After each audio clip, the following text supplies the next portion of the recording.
Assalamualaikum warahmatullahi wabarakatuh. Waalaikumsalam warahmatullahi wabarakatuh.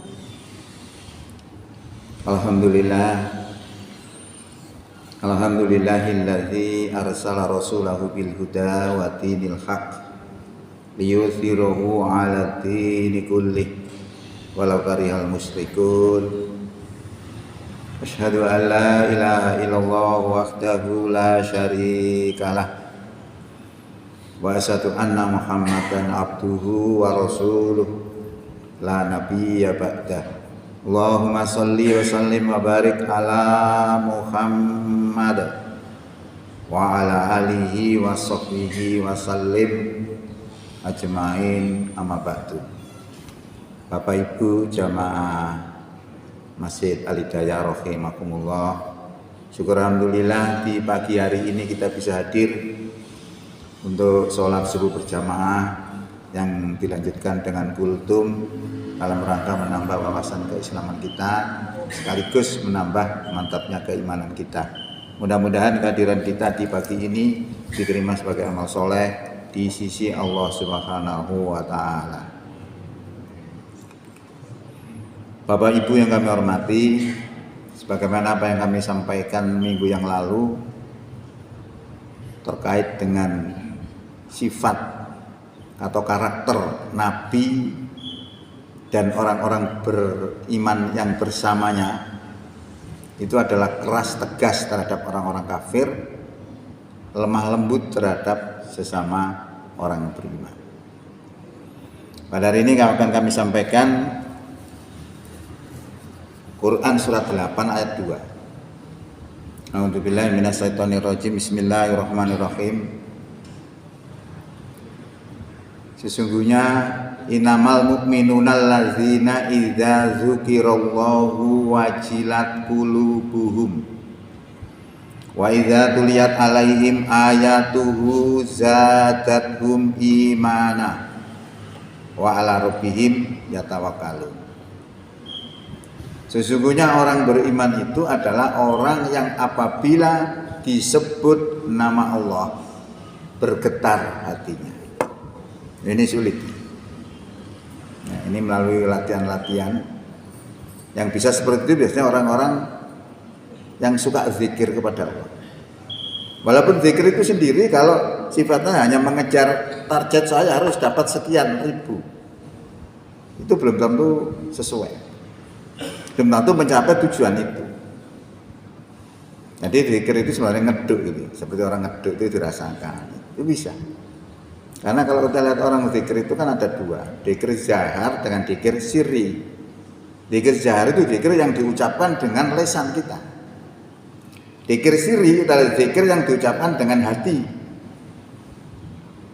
Kalau saya pelajari di ilmu-ilmu zikir itu ada yang zikir sirri itu yang ada sebuah hadis yang menerangkan bahwa Rasulullah mengajarkan kepada Ali bin Abi Thalib itu kalau zikir sirri itu ilatnya ditekuk ke atas. Ya, ditekuk ke atas langit-langit itu, kemudian hatinya ngomong Allah, Allah, Allah. Itu terasa keras sekali suara itu. Lah kalau konsentrasi kita tinggi, bisa bergetar hati kita. Nah, di saat itulah kita munajat kepada Allah itu connect. Ya, connect karena apa? Channelnya nyambung. Lah kalau orang itu channelnya nyambung walaupun jauh bisa didengar. Kalau dekat, kalau channelnya nggak sesuai, nggak bisa. Saya ngomong di sini di depan situ belum tentu dengar. Tapi kalau channelnya ini cocok, walaupun dari kiran barat bisa didengar. Nah, ini channel, ya, channel terkait dengan masalah zikir. Kalau zikir itu begitu. Nah, karena orang ahli zikir itu biasanya nyumber ilmu, punya ilmu-ilmu yang orang lain tidak punya. Karena apa? Pantulan cahaya Allah itu masuk ke dalam badannya. Karena orang zikir itu kan orang tiap hari membersihkan hatinya. Jadi seperti kaca kalau dilap terus tiap hari itu gelap. Ada cahaya mantul. Nah seperti itu ya. Jadi kalau orang beriman itu apabila disebut Allah bergetar hatinya. Wa idza tuliyat alaihim ayatuhu apabila dibacakan ayat-ayatnya zadathum imana, bertambahlah keimanannya. Ini orang dibacakan Quran kadang ya muring-muring, kadang-kadang ya gak seneng. Tapi ciri orang beriman itu ketika dibacakan Quran bertambah, karena dia sadar Quran itu apa? Quran itu kalamnya Allah, ucapannya Allah, yang diringkas sekarang dalam sebuah kitab namanya Quran. Quran itu sendiri ada dua versi. Ada Quran versi kitab yang kita pegang dari susunannya dari Fatihah sampai An-Nas. Yang Quran versi yang lain itu turunnya dari Iqra sampai surat 5 ayat. Nah, Quran yang turun dari Iqra sampai surat 5 ayat 3 itu adalah sebenarnya penjabaran bagaimana menerapkan Quran itu. Kalau kita tidak memahami itu, biasanya walaupun kita bawa Quran itu belum tentu cocok penerapannya, karena dalam Quran itu isinya macam-macam. Perintah, larangan, ada sejarah, ada peristiwa nanti yang akan datang, ada akhlak, ada macam-macam. Ada perintah-perintah yang radikal, ada yang moderat. Nah, ini kalau kita tidak memahami ilmu Quran itu seperti itu tadi, pasti hancur. Seperti contoh seperti orang-orang yang melakukan tindakan kekerasan itu. Mereka itu memahami itu ayat Quran yang harus diterapkan. Karena apa? Orang beriman itu disebutkan dalam Quran oleh Allah sesungguhnya orang-orang yang beriman itu apabila diseru kepada aturan Allah untuk menghukumi antara mereka, ucapannya adalah kami dengar dan kami taat. Nah, perintah-perintah dalam Quran itu banyak sekali. Apalagi yang kalau kami sampaikan orang-orang yang taat kepada Allah itu menjalani perintah itu mungkin belum pernah disampaikan oleh saya selama ini. Saya belum pernah mendengar satu ayat ini disampaikan di forum-forum seperti ini, yaitu Quran surat 5 ayat 35. Ya ayyuhalladzina amanu ittaqullah. Yang beriman, takwalah kepada Allah. Jadi yang disuruh itu orang beriman disuruh meningkatkan derajatnya menjadi takwa. Wabtahu, dan carilah ilaihil wasilat. Carilah oleh kamu untuk sampai kepada Allah tadi apa? Al wasilah, yaitu wasilah. Ini masalah ilmu tinggi. Masalah wasilah. Nah, kalau orang di Muhammadiyah ini kata senang dengan wasilah itu. Karena wasilah itu harus dipahami manusia. Wasilah itu bukan manusia. Wasilah itu kan penghubung. Kalau saya dinarik dari ke sini, itu saya naik sepeda motor, berarti wasilah saya sepeda motor. Rasulullah sampai kepada Allah di langit yang tinggi, menembus 7 langit, itu menggunakan wasilah. Tidak berangkat sendiri. Rasulullah tidak bisa berangkat sendiri, hancur itu badannya itu melewati langit-langit itu, karena dia punya wasilah. Apa buktinya kalau Rasulullah itu punya wasilah? Quran menjelaskan, Subhanalladzi asra bi 'abdihi lailam minal masjidil harami ilal masjidil aqsal ladzi barakna haulahu linuriyahu min ayatina wa huwa samiul basir. Maha suci Allah yang telah memperjalankan abdihi, hambanya. Memperjalankan ini wasilahnya. Kalau saro gitu berjalan, tapi asro memperjalankan. Sama dengan nazala itu turun. Kalau anzala menurunkan.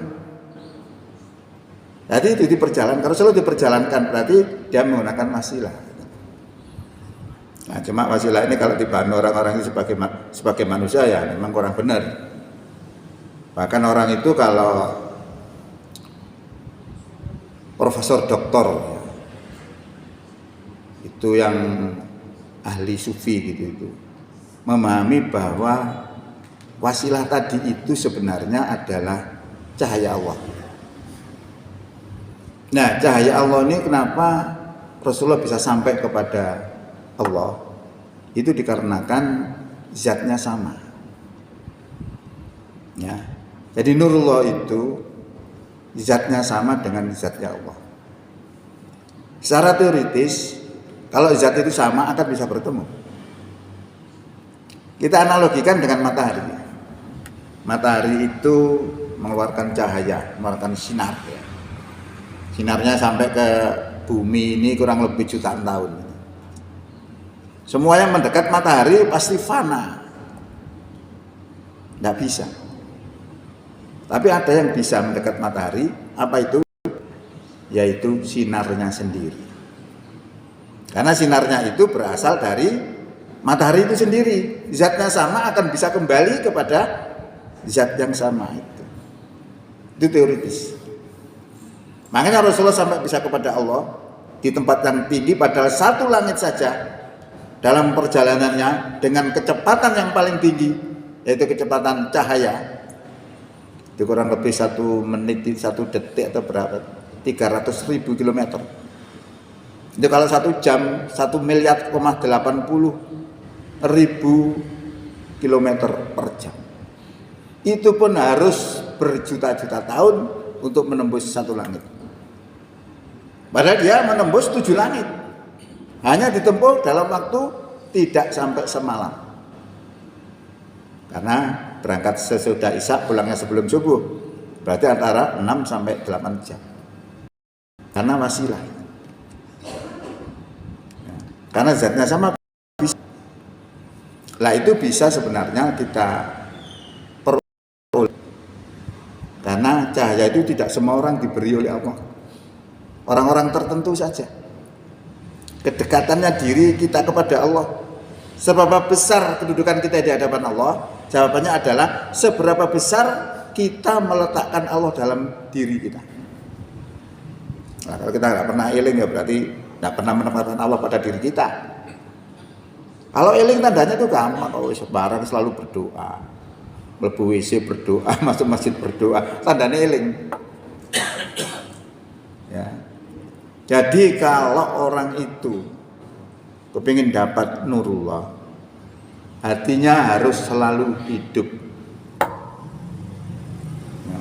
Orang yang hatinya selalu hidup harus senantiasa kontak dengan Allah. Ini tidak mudah, kelihatannya gampang, tapi sulit. Karena ini perilaku. Nah, kalau kita sering kontak dengan Allah, lama-lama hati itu hidup. Nah, hati hidup itu, maka Allah akan mengiring cahayanya itu kepada hati kita. Karena di dalam Quran itu disebutkan, yang disebut wasilah tadi, menurut profesor tadi itu adalah nurullah, cahaya Allah. Cahaya Allah itu digambarkan oleh Allah dalam Quran surat 24 ayat 35. Allahu nurus samawati wal ardh. Masalu nurihi kamiskatin fiha misbah. Al misbahu fi zujajah. Az-zujajatu ka'annaha kaukabun durriyu yuqadu min sajaratin mubarakatin zaitunatil la sarqiyati wala gharbiyah. Yakadu zaituha yudhi'u walau lam tamsasunar. Nurun ala nur yahdilahu li nurihi mayyasa. Wa yadribullahul amsala linnas wallahu bikulli syai'in alim. Allah itu pemberi cahaya langit dan bumi. Perumpamaan cahaya Allah itu seperti sebuah lubang yang tidak tembus. Dan di dalam lubang yang tidak tembus itu ada pelita. Ada lampu. Nah, lampu itu di dalam kaca. Kalau orang dulu itu, kalau lampu biasanya pakai minyak tanah aja, kasih stum, kasih kaca, tambah benter. Nah, tadi pelita tadi berada dalam kaca. Kaca itu tidak main-main dari apa? Dari bahan yang cahayanya itu seperti bintang yang gemerlapan. Pasti tambah populer. Minyaknya saja yang dinyalakan dari pohon zaitun yang diberkati. Tidak tumbuh sesuatu di sebelah timurnya dan tidak tumbuh sesuatu pun di sebelah baratnya. Artinya zaitun itu strategis karena tidak terhalang oleh apapun. Minyaknya saja menyinari, hampir-hampir menyinari, walaupun tidak tersentuh oleh api. Jadi cahaya Allah itu adalah seperti itu tadi gambarannya. Cahaya di atas cahaya, nurun ala nurin. Cahaya di atas cahaya. Ya. Allah menggiring cahayanya itu mayasa kepada siapa yang Allah kehendaki. Ya, itu adalah gambaran cahaya Allah di dalam Al-Quran. Nah ini yang dianalisis oleh seorang profesor tadi itu sebagai wasilah kita kepada Allah, supaya kita punya channel, supaya kita tuh dekat kepada Allah, didengar. Karena suara saya ngomong begini ini, suara saya nggak akan hilang, bergetar di udara ini. Nah karena bergetar itu ditangkap oleh sinyal. Kalau radio kan begitu, channelnya sama, saya ngomong di sini A, di juga ngomong A. Karena channelnya sama. Lah itu yang dikejar oleh orang-orang ahli zikir kepada Allah, mendekatkan diri kepada Allah seperti itu. Nah ini dibutuhkan rutin, ya. Dibutuhkan rutin itu memang sulit ya. Kalau kita misalnya wis zikir setiap hari ping 100 misalnya, saulan berarti ping saulan 30 ping 100. Wis pisan ae. Tak gawe ping 3.000. Ya sama dengan orang itu kalau angkat barbel ya. Pendino 100 itu awake apik. Atletis gitu. Terus kemudian kita laksanakan sekali saja 3.000. Remek awake. Nah, itu trik, makanya kenapa diadakan dicicil itu begitu. Supaya terbentuk pribadi kita. Ya, jadi apa yang kami sampaikan ini sebenarnya sebagai tambahan ilmu-ilmu yang mungkin jarang kita dengar terkait dengan bagaimana kita mendekatkan diri kepada Allah dan bagaimana kita melaksanakan perintah Allah tadi, ya ayyuhalladzina amanu taqullaha wabtaghu ilaihil wasilata. Disuruh mencari wasilah. Orang mencapai wasilah seperti ini itu memang disebut Allah mesti bergetar. Berarti kita perlu untuk pendekatan-pendekatan dengan melalui zikrullah, melalui ingat kepada Allah Subhanahu wa taala. Oke, saya kira itu aja sebagai masukan bagi kita di pagi hari ini. Mudah-mudahan manfaat. Billahi taufik wal hidayah. Wassalamualaikum warahmatullahi wabarakatuh.